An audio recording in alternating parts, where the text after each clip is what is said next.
Happy morning, dear students. I welcoming you all to this online learning. Previous week, we have started a new chapter, neural control and coordination. In that, we have completed about the neural system. Today, we start with central nervous system. Central nervous system includes the brain and the spinal cord, which are protected by the bones of the skull and vertebral column. During its embryonic development, the central nervous system develops from the ectoderm. So there are three germ layers: ectoderm, endoderm and mesoderm. So central nervous system is developed from ectoderm. Brain. Brain acts as a command and control system. It is the site of information processing. It is located in the cranial cavity and is covered by three cranial meninges. The outer thick layer is called as dura mater, and the middle thin layer is called as arachnoid matter, and the innermost layer is the pia mater. The brain is divided into three major regions such as forebrain, midbrain and hindbrain. Forebrain. It consists of cerebrum and diencephalon. Cerebrum is the seat of intelligence and forms the major part of the brain. Cerebrum consists of an outer cortex and inner medulla and a basal nuclei. The superficial region of the brain of the cerebrum is called cerebral cortex. The superficial region of the cerebrum is called as cerebral cortex, which looks gray in color due to the presence of unmyelinated nerve cells. Already I told you about the myelinated and unmyelinated nerve cells. If the myelin sheath is present, it is myelinated. If the myelin sheath is absent in the new axon, it is called as unmyelinated nerve cells. Cerebral cortex consists of neuronal cell body, dendrites, associated cells, etc. The surface of the cerebrum shows many convolutions or the folds and grooves. The folds are called gyri, and the shallow grooves between the gyri are called sulci. The deep grooves are called fissures. So these sulci and gyri increases the surface area of the cerebral cortex. Cerebrum has 8 lobes, a pair of frontals, parietal, temporal and occipital lobes. The median longitudinal fissure divides the cerebrum longitudinally into two cerebral hemispheres. A transverse fissure separates the cerebral hemisphere from the cerebellum. The hemispheres are connected by a tract of nerve fibers called corpus callosum. Cerebral cortex has 3 functional areas, namely sensory area, motor area and association area. Sensory area occur in the parietal, temporal and occipital lobes of the cortex. They receive and interpret the sensory impulses. Motor area controls the voluntary muscular movement, lies in the posterior part of the frontal lobes. The areas other than the sensory and the motor are called as association area that deals with integrative functions such as memory, communication, learning and reasoning. Inner to cortex is the medulla, which is white in color and acts as a nerve tract between the cortex and the diencephalon. Diencephalon consists of largely 3 structures: epithalamus, thalamus and hypothalamus. Epithalamus forms the roof of the diencephalon and it is non-nervous tissue. The anterior part of the epithalamus is vascular and folded to form choroid plexus. Just behind the choroid plexus, the epithalamus forms a short stalk which ends in a rounded body called pineal body, which secretes a hormone called melatonin, which regulates the sleep-wake cycle. Epithalamus is the roof of the diencephalon. And next is the thalamus. Thalamus is composed of gray matter which serves as a relay center for impulses between the spinal cord, brainstem and cerebrum. Within the thalamus, information is stored and edited and plays a key role on learning and memory. Hypothalamus. This forms the floor of the diencephalon. The downward extension of hypothalamus, the infundibulum, connects the hypothalamus with the pituitary gland. This infundibulum is a funnel-like structure which is present in the hypothalamus, which is connected with the pituitary gland. The hypothalamus contains a pair of small rounded body called mammillary body that are involved in olfactory reflexes and emotional response to odors. Olfactory means sense of smell. Hypothalamus maintains homeostasis and has many centers which control the body temperature. It helps in urge for eating and drinking. It also contains a group of neurosecretory cells which secretes the hypothalamic hormones. So hypothalamus act as a satiety center. Hypothalamus also act as satiety center. Next is the limbic system. The inner part of the cerebral hemisphere constitute the limbic system. The main components of limbic system are olfactory bulbs, cingulate gyrus, mammillary body, amygdala, hippocampus, and hypothalamus. The limbic system is called emotional brain because it plays a major role in the regulation of pleasure, pain, anger, fear, sexual feeling, and affection. The hippocampus and the amygdala also plays a role in memory. So limbic system is a part of a brain which is present inside the cerebral hemisphere and it is called as emotional brain. Question will be asked in this. Brainstem. It is a part of brain between the spinal cord and the diencephalon. It consists of midbrain, pons varolii, and medulla oblongata. Midbrain is located between the diencephalon and the pons. The lower portion of the midbrain consists of a pair of longitudinal bands of nervous tissue called cerebral peduncles which relay impulses back and forth between the cerebrum, cerebellum, pons and medulla. The dorsal portion of the midbrain consists of four rounded bodies called corpora quadrigemina which act as a reflex center for vision and hearing. Hindbrain. Rhombencephalon forms the hindbrain. It comprises of cerebellum, pons and medulla. Cerebellum is the second largest part of the brain. It consists of two cerebral hemispheres. The cerebellum controls and coordinates the muscular movements and body equilibrium. Any damage to cerebellum often results in uncoordinated voluntary muscle movements. Pons varolii lies in front of the cerebellum between the midbrain and the medulla oblongata. The respiratory nuclei found in the pons cooperate with the medulla to control respiration. Medulla oblongata forms the posterior most part of the brain. It connects the spinal cord with the various parts of the brain. It receives and integrates signals from the spinal cord and sends it to the cerebellum and thalamus. Medulla contains vital centers that control cardiovascular reflexes, respiration, and gastric secretion. Next, we see the ventricles of the brain. What is meant by the ventricle? Ventricle is nothing but the space found inside the cerebral hemisphere is called as ventricles. So don't think that ventricle means it is found in heart, right? So these ventricles are found inside the brain, the space between the cerebral hemispheres.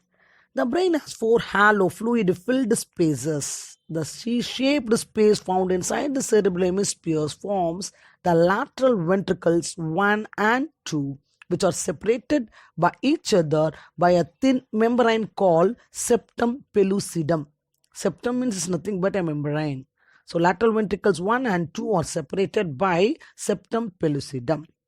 And then each lateral ventricle communicates with a narrow third ventricle in the diencephalon through the opening called interventricular foramen. It is also called as foramen of Monro. The ventricle 3 is continuous with the ventricle 4 in the hindbrain through the canal called aqueduct of Sylvius. It is called a cerebral aqueduct. Choroid plexus is a network of blood capillaries found in the roof of the ventricles and forms cerebrospinal fluid from the blood. This cerebrospinal fluid provides buoyancy to the central nervous system and it also acts as a shock absorber for the brain and spinal cord. It nourishes the brain cells by transporting constant supply of food and oxygen. It carries harmful metabolic waste from the brain to the blood and maintains a constant pressure inside the cranial vessels. So, what are the different types of ventricles, how it is connected, and then what are the functions of cerebrospinal fluid, right? And next, we move on to the spinal cord, which is a part of the central nervous system. Spinal cord is a long, slender, cylindrical nervous tissue. It is protected by the vertebral column and surrounded by three membranes as in the brain. Please remember the outer layer of the brain is called as meninges, right? The spinal cord that extends from the brainstem into the vertebral canal of the vertebral column up to the level of first or the second lumbar vertebrae. So the nerve root of the remaining nerves are greatly elongated to exit the vertebral column at their appropriate space. The thick bundle of elongated nerve roots within the vertebral canal are called as cauda equina. Equina, equus means horse. Cauda means tail. So it is called as horse tail because of its appearance. In the cross section of spinal cord, there are two indentations, the posterior median sulcus and the anterior median fissure. Although there might be a slight variations, the cross section of spinal cord is generally the same throughout the length. In contrast to the brain, the gray matter in the spinal cord forms the inner butterfly-shaped region surrounded by a outer white matter. So in brain, the outer cortex is gray matter and the inner medulla is white matter. But in spinal cord, the inner part is made up of gray matter and the outer part is made up of white matter. The gray matter consists of neuronal cell bodies and their dendrites, interneurons and glial cells. White matter consists of bundles of nerve fibers. In the center of the gray matter, there is a central canal which is filled with the cerebrospinal fluid. Each half of the gray matter is divided into dorsal horn, ventral horn, and lateral horn. The dorsal horn contains cell bodies of the interneurons on which the afferent neurons terminate. The ventral horn consists of cell bodies of the efferent motor neuron. So dorsal hornல பார்த்தோன்னா afferent neurons இருக்கும், ventral hornல பார்த்தோன்னா efferent neurons இருக்கும். Autonomic nerve fibers supplying cardiac and smooth muscles and exocrine glands originate from the cell bodies found in the lateral neurons. So this lateral neurons has the autonomic nerve fibers. So in the white matter, the bundles of nerve fibers forms two tracts, namely ascending tract which carry the sensory impulses to the brain and the descending tract which carry motor impulses from the brain to the spinal nerves at various levels of the spinal cord. The spinal cord shows two enlargements, one in the cervical region, neck region, and another one is the lumbosacral region or in the hip region. The cervical enlargement serves the upper limb and the lumbar region serves the lower limb. Right? So you can able to see the cross section of the spinal cord. So this spinal cord plays a very important role in reflex action. What is meant by reflex action? For example, if you touch a hot pan, suddenly we take your hand out, right? So because it is affected by the spinal cord. Okay, va? Afferent neuron என்ன பண்ணும், sensory இம்பல்சஸை carry பண்ணுது பிரெயினுக்கு. Brain என்ன பண்ணும், motor இம்பல்சஸை கொடுக்குது. புரிஞ்சுதா? So it's to the effector organ. So this process is carried out by this spinal cord. Okay. Next is sensory reception and processing. Our senses make us aware of changes occur in our surroundings and also within our body. Sensation and perception occur in the brain. Receptors are classified based on their location, exterior receptors and interior receptors. Exterior receptors are located or near the surface of the body. They are sensitive to external stimuli. And the interior receptors are located in the visceral organs and the blood vessels. They are sensitive to internal stimuli. Proprioceptors are also a kind of interior receptors. They provide information about position and movement of the body. So there are various types of receptors. You can see in the table, mechanoreceptors, chemoreceptors, thermoreceptors and photoreceptors. Mechano means pressure and vibration. Chemo means chemicals and thermo means temperature. Example for this is the skin, and photoreceptor means light. The effector organs is rods and cone cells of the retina of the eye. First we see the photoreceptor eye. Eye is the organ of vision located in the orbit of the skull and held in its position with the help of the 6 extrinsic muscles. So what are the various types of muscles which helps to hold the eye in a position in the skull? These muscles aid in the movement of the eyes and they receive their nerve innervation from third, fourth and sixth cranial nerves. Eyelids, eyelashes and eyebrows are the accessory structures useful in protecting the eyes. The eyelids protect the eyes from excessive light and foreign objects and spreading lubricating over the eyeballs. Eyelashes and eyebrows helps to protect the eyeballs from foreign objects, perspirations and also for direct rays of sunlight. Sebaceous glands at the base of the eyelashes are called ciliary glands, which secretes a lubricating fluid into the hair follicles. Lacrimal glands located in the upper lateral region of the eye orbit secrete tears. Tears are secreted at the rate of 1 ml per day and it contains salt, mucus and lysozyme enzyme to destroy bacteria. So tears contains an enzyme called lysozyme. The conjunctiva is a thin protective mucous membrane found lining the outer surface of the eyeball. The eye has 2 compartments, the anterior and the posterior compartment. The anterior compartment has 2 chambers. First one lies between the cornea and the iris and the second lies between the iris and the lens. These 2 chambers are filled with a watery fluid called aqueous humor. The posterior compartment lies between the lens and the retina is filled with a jelly-like fluid called vitreous humor that helps to retain the spherical nature of the eye.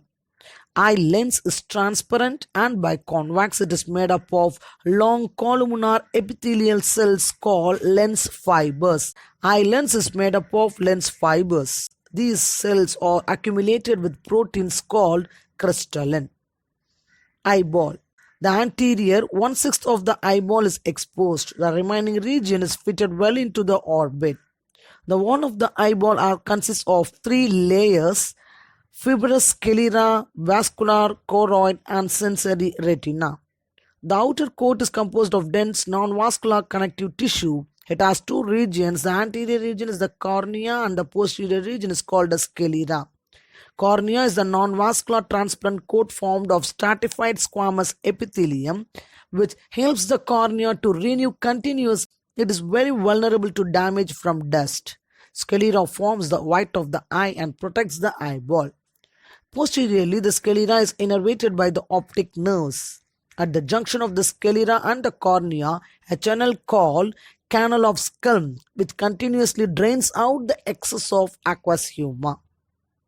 Choroid. Choroid is a highly vascularized pigmented layer that nourishes all the eye layers and its pigments absorb light to prevent internal reflection.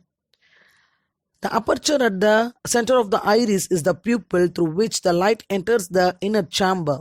Iris is made up of 2 types of muscles: dilator papillae, that is the radial muscle, and the spinster papillae, that is the circular muscle. In bright light, the circular muscle in the iris contracts so that the size of the pupil decreases and less light enters into the eye. In dim light, the radial muscles in the iris contract so that the pupil size increases and more light enters into the eye. Smooth muscles present in the ciliary body is called as ciliary muscles, which alters the convexity of the lens for and near vision. The ability of the eyes to focus objects at varying distance is called accommodation, which is achieved by suspensory ligaments, ciliary muscles and ciliary body. Suspensory ligaments extends from the ciliary body and helps to hold the lens in the upright position. The ciliary body is provided with blood capillaries that secretes a watery fluid called aqueous chamber that fills the anterior chamber. Retina forms the innermost layer of the eye and it contains 2 regions: a sheet of pigmented epithelium, that is the non-visual part, and the neural visual region. The neural retina contains 3 types of cells: the photoreceptors, that means the rods and the cones, the bipolar cells and the ganglion cells. The yellow flat spot at the center of the posterior region of the retina is called as macula luta, which is responsible for sharp, detailed vision. A small depression present in the center of the yellow spot is called as fovea centralis, which contains only cones. The optic nerves and the retinal blood vessels enter the eye slightly below the posterior pole, which is devoid of photoreceptors, hence they are called as blind spot. Blind spotல பார்த்தோன்னா image fall ஆகாது. ஓகேவா? Optic nerves ஆரம்பிக்கிற இடத்துல posterior most part of the retinaல அங்கே photo receptors இருக்காது. So they are called as blind spot. Mechanism of vision. When the light enters the eye, it gets refracted by the cornea, aqueous humor and the lens, and it is focused on the retina and excites the rods and cones. The photopigment consists of opsin, the protein part, and the retinal, a derivative of vitamin A. Light induces dissociation of retinal from opsin and causes the structural changes in opsin. This generates an action potential in the photoreceptor cells and is transmitted by the optic nerves to the visual cortex of the brain through the bipolar cells, ganglia, and the optic nerves for perception of vision. So what are the refractive errors of the eye? This you have studied in your 10th standard itself.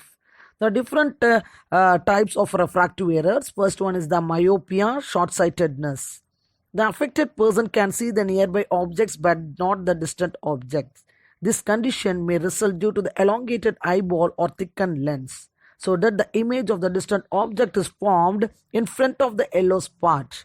This error can be corrected by using the concave lens that diverges the light entering into the retina.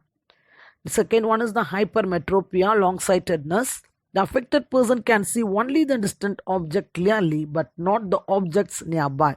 This condition results due to the shortened eyeball and thin lens, so the image of the closest object is converged behind the retina. This defect can overcome by using the convex lens that converge the light entering light rays on the retina. So question will be asked like this: differentiate myopia and hypermetropia. Okay, in myopia near objects can be seen, distant objects தெரியாது. hypermetropia distant object தான் பார்க்க முடியும், near object தெரியாது. ஓகேவா? மயோப்பியால eyeball elongated and hypermetropia the eyeball is shortened. In myopia images are formed in front of the retina, whereas in hypermetropia it is formed behind retina. மயோப்பியால பார்த்தோம்னா concave lens use பண்ணணும், hypermetropiaல convex lens use பண்ணணும். Right? Next one is the presbyopia. Due to the aging and the lens losses elasticity, age ஆகிறதுனாலையும் லென்ஸினுடைய elasticity போனதுனாலையும் the power of accommodation இல்லாததுனாலையும் presbyopia வரும். Convex lenses are used to correct this defect. What is astigmatism? Astigmatism is due to the rough curvature of cornea or the lens. Cylindrical glasses are used to correct this error. Okay, what is the difference between rods and cones? Rod cells are responsible for vision in dim light, whereas cones are responsible for vision in bright light. Rod cells, the pigment present in the rods is rhodopsin. The pigment present in the cone is photopsin. So there are 120 million rod cells are there, whereas there are 6 to 7 million cone cells are there. Rods are predominant in extrafoveal region, where cones are concentrated in the fovea region. Next is cataract. Due to the changes in the nature of the protein, the lens became opaque. It can be corrected by surgical procedure. So simply we can say opacity of lens is called as cataract. Right? So these are the various refractive errors of eye. So if you have any doubt, you can ask me. Thank you.